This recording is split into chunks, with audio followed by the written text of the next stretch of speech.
کیا مردہ اپنی بیوی اور بچوں کو قبر میں یاد کرتا ہے یا نہیں یاد کرتا؟ جی ہاں بالکل، جو لوگ قبر میں چلے جاتے ہیں، جن کا انتقال ہو جاتا ہے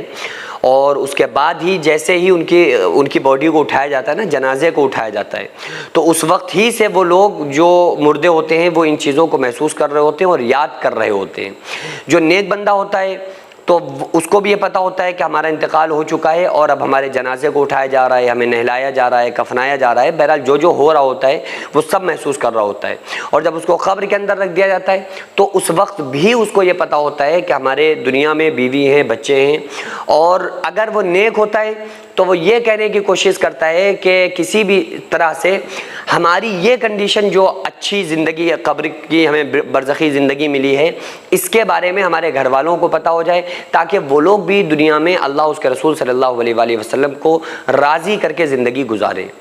اور جو گناہگار بندہ ہوتا ہے وہ جنازہ اٹھانے والوں سے تک کہتا ہے کہ مجھے مت لے کر جاؤ، مجھے قبر میں اندھیری کوٹری میں کہاں لے کر کے جا رہا ہو، مجھے مت لے کر کے جاؤ، مجھے گھر والوں کے ساتھ رہنا ہے، میں نے گھر بنایا تھا، مکان بنایا تھا۔ تو وہ اس ٹائپ کی باتیں کرتا ہے۔ بہرحال جب اس کو قبر میں رکھ دیا جاتا ہے تو اس کے بعد بھی اس کو اپنی دنیا، اپنے گھر والے، اپنے عزیز و اقارب، بیوی، بچے، اس کو سب یاد آ رہے ہوتے ہیں۔ لیکن جب اس کے اوپر عذاب میں اس بندے کو مبتلا کیا جاتا ہے نا، تو پھر وہ سارا فوکس گھر والوں سے بھی ہٹ جاتا ہے، بیوی بچوں سے بھی اس کا دماغ ہٹ جاتا ہے۔ پھر صرف اس کا ایک ہی ٹارگیٹ ہوتا ہے کہ کسی طرح سے ہمارے عذاب میں تخفیف ہو جائے۔ اور اگر کوئی گھر والوں میں سے، عزیز و اقارب میں سے اس کی قبر پہ جاتا ہے نا، تو اس وقت بھی وہ مردہ اپنے قبر پہ آئے ہوئے شخص کو پہچان رہا ہوتا ہے۔ حدیث پاک میں آتا ہے کہ اور آقا علیہ الصلوۃ والسلام کا حکم بھی ہے کہ جب تم قبروں میں جاؤ تو انہیں سلام کرو، ان کے لیے دعا کرو۔ السلام علیکم یا اہل القبور کہا جاتا ہے، قبر والوں تم پر سلامتی ہو۔ تو بہرحال مردہ پہچان رہا ہوتا ہے، سن رہا ہوتا ہے۔ یہ الگ بات ہے کہ جو نیک ہوتے ہیں تو وہ ان کے جواب بھی دیتے ہیں، جو گناہگار ہوتے ہیں وہ عذاب میں مبتلا ہوتے ہیں، تو اس لیے وہ پہچان کر بھی ان کی طرف متوجہ نہیں ہوتے ہیں۔ یعنی جو قبر پہ آنے والے لوگ ہوتے ہیں پھر وہ ان کی طرف متوجہ نہیں ہوتے ہیں، کیونکہ وہ عذاب میں مبتلا ہوتے ہیں۔ تو بہرحال یہ ہے کہ وہ اپنے گھر والوں کو یاد کرتے تو ہیں۔ نیک بندہ یہ چاہتا ہے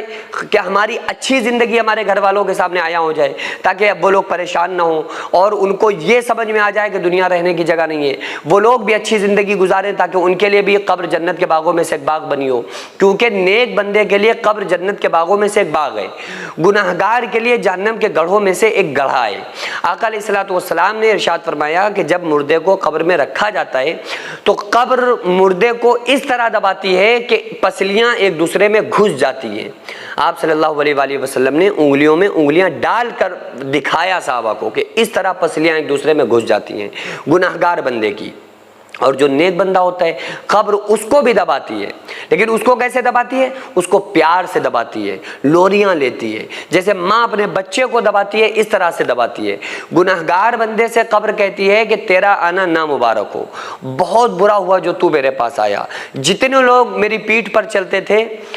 ان میں سب سے زیادہ تو مجھے برا لگتا تھا، لہذا آج تو میرے حوالے کیا گیا ہے تو آج میرا سلوک تو دیکھے گا۔ تو عورت سے زمین کہتی ہے تو دیکھے گی، تو وہ قبر اس کو بھینچنا شروع کر دیتی ہے، یعنی دبانا شروع کر دیتی ہے۔ اور نیک بندے سے چاہے مرد ہو یا عورت جب قبر میں رکھا جاتا ہے تو اس سے قبر کہتی ہے تیرا آنا مبارک ہو، بہت اچھا ہوا جو تو میرے پاس آیا، جتنے لوگ میری پیٹھ پر چلتے تھے ان میں سب سے زیادہ میں تجھے پسند کرتی تھی، لہذا آج تو میرے پاس آیا ہے یا آئی ہے تو آج میرا سلوک بھی دیکھے گی۔ تو قبر اس کی جو قبر ہوتی ہے حد نگاہ اس کی قبر کو کشادہ کر دیا جاتا ہے، یعنی جہاں تک اس نیک بندے کی نگاہ جاتی ہے نا قبر کے اندر، وہاں تک اس کی قبر کو ایک دم کھول دیا جاتا ہے، کشادہ کر دیا جاتا ہے۔ جنت کی کھڑکیاں کھول دی جاتی ہے، جنت کے بچھونے بچھا دیے جاتے ہیں، قبر میں جنت کی کھڑکیوں کو کھول دیا جاتا ہے، قیامت تک وہ عیش کی زندگی قبر کے اندر برزخی زندگی میں گزارتا ہے۔ تو اس لیے ہم لوگوں کو چاہیے کہ ہم ایسی موت اللہ سے مانگیں کہ جب ہم قبر کے اندر جائیں تو قبر ہمارے لیے ایک بہترین ہمارے لیے ایک تحفہ ہو اور قبر ہمارے لیے جنت کے باغوں میں سے ایک باغ بنی ہو۔ السلام علیکم ناظرین، یہ مدرسہ اسکول جو آپ دیکھ رہے ہیں ہماری بہن بیٹیوں کا مستقبل ہے، جس میں بچوں کو دینی تعلیم کے ساتھ ساتھ انگلش اور کمپیوٹر بھی سکھایا جاتا ہے۔ اس ہاسٹل میں الحمدللہ 12 کمرے 5 ہال تیار کر چکا ہوں، لیکن ابھی بھی کروڑوں روپے کا کام باقی ہے جس کو اکیلے نہیں کیا جا سکتا ہے۔ اس لیے آپ تمام لوگ ہمارے ساتھ مل کر بچیوں کا بہترین فیوچر بنانے میں ضرور حصہ لیں، اور ہر ہفتے 100-500 روپے آپ اس QR پر ضرور ڈالیں۔ اللہ تعالیٰ آپ کو اس کا 10 گنا دنیا میں، 70 گنا آخرت میں، اور مرنے کے بعد قیامت تک قبر میں اس کا اجر عطا فرمائے گا۔ السلام علیکم ورحمۃ اللہ وبرکاتہ۔